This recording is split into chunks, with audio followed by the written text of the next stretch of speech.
ऋषि के श्राप के कारण अघासुर का जन्म असुर की योनि में हुआ था, जिसका वध भगवान श्री कृष्ण ने अपनी बाल अवस्था में किया था।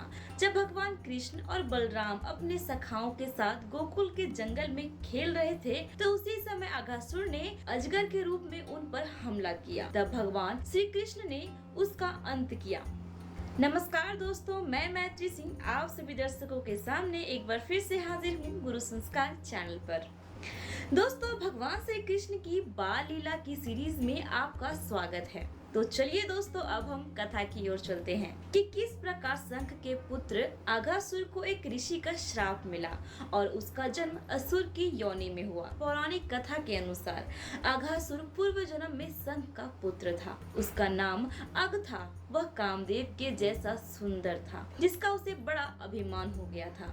एक दिन अष्टावक्र मुनि मलयाचल पर्वत पर घूम रहे थे और वह राजकुमार भी उसी पर्वत पर घूम रहा था। तभी उसकी भेंट अष्टावक्र मुनि से हो गई। अष्टावक्र मुनि का शरीर 8 स्थानों से टेढ़ा मेढ़ा था, इसलिए वह अत्यंत कुरूप दिखते थे। उस राजकुमार ने अष्टावक्र मुनि का उपहास करते हुए बोला, क्या सुंदर चाल है। आपकी ऐसी चाल को देखकर तो स्वर्ग की अप्सराएं भी लज्जित हो जाती होंगी। परंतु ऋषि अष्टावक्र उस राजकुमार की बातों को अनसुना कर दिया और आगे बढ़ने लगे, परंतु वह मान नहीं रहा था। फिर अघासुर ने बोला, अरे मुनिवर सुनिए, मैंने कहा ये कुसुमलता की बेल की भांति बल खाते ये सुंदर और लचकदार कमर किस दुकान से लाए हो? भाई हमें भी उसका पता बता दो। ऐसा कहकर राजकुमार जोर जोर से हंसने लगा, परंतु ऋषि अष्टावक्र ने फिर भी उसकी बातों को अनसुना कर दिया।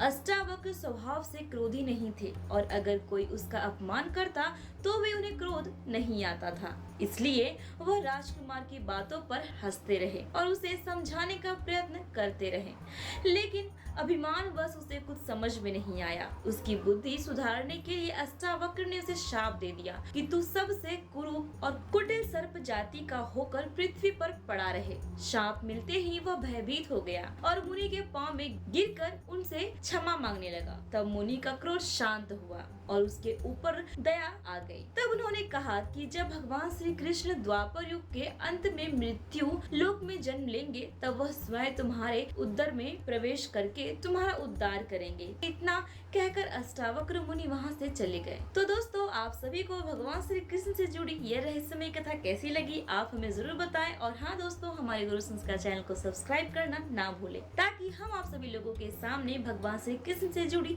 रोचक और रहस्यमय जानकारी ला सकूं। तब तक के लिए आप मेरी दीजिए इजाजत। धन्यवाद।